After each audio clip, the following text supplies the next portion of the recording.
Di balik sosoknya sebagai anak Gubernur Jawa Barat, almarhum Emeril Khan Mumtaz punya kebiasaan yang sangat bersahaja dan tak banyak terekspose ke publik. Hal ini terungkap dari sahabat Ridwan Kamil, Muhammad Farhan. Dia mengatakan jika Eril sering keluar tengah malam untuk melakukan pekerjaan mulia, membantu orang-orang pinggiran yang ada di jalanan Bandung.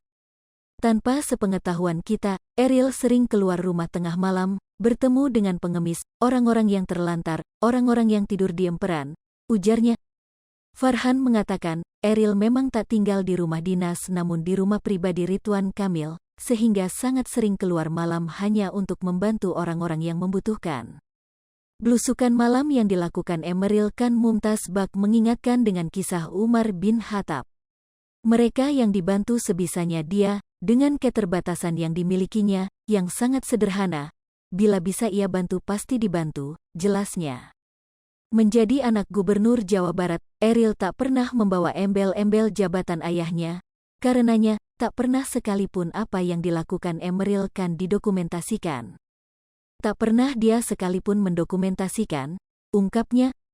Sebelumnya, Ridwan Kamil menyampaikan ucapan terima kasih kepada semua pihak yang membantu pemulangan jenazah Emeril Khan Mumtaz, putra sulungnya.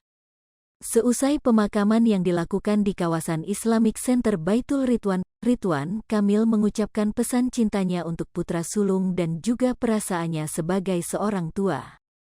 Berikut singkat isi pesan yang disampaikan Ridwan Kamil. Allah sudah tetapkan, sudah atur semuanya. Selama 14 hari Allah berikan. 14 hari terasa pendek dalam kehidupan sehari-hari tapi 14 hari ini menjadi begitu panjang bagi kehidupan kami. Kami bertanya-tanya mengapa tak begitu cepat agar semua lekas berlalu supaya kami yang hidup tak terlalu lama mengharu biru.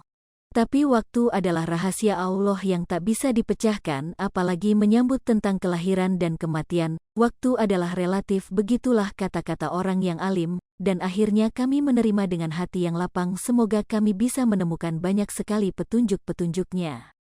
Dalam rangka 14 hari, yang sejujurnya sangat melelahkan namun kami banyak belajar dan menerima keadaan kehidupan Eril yang rasanya begitu singkat, namun setelah dicermati kehidupan Eril ini sangat padat, 23 tahun bukan waktu yang cukup untuk menghasilkan karya yang besar namun terbukti terlihat memadai untuk menjadi manusia yang dicintai dengan akhlak.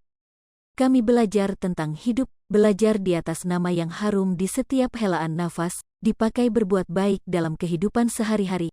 Kami mengikhlaskan Eril pergi, karena kami akhirnya menyadari Allah sudah cukupkan amal-amalnya untuk menutupi kemungkinan lainnya. Eril lahir di New York yang jauh berada di seberang sana. Eril wafat pula di Swiss lagi di luar negeri, lalu pulang ke sejengkal tanah milik Allah yang menentukan segala baik dan buruk.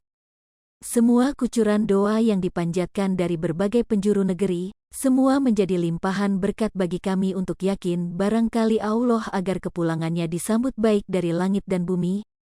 Bagaimana mungkin tidak merasa dilimpahi dengan hal-hal mulia, berhari-hari dengan hal-hal yang tidak memungkinkan namun jasad Eril masih utuh dan bisa disentuh.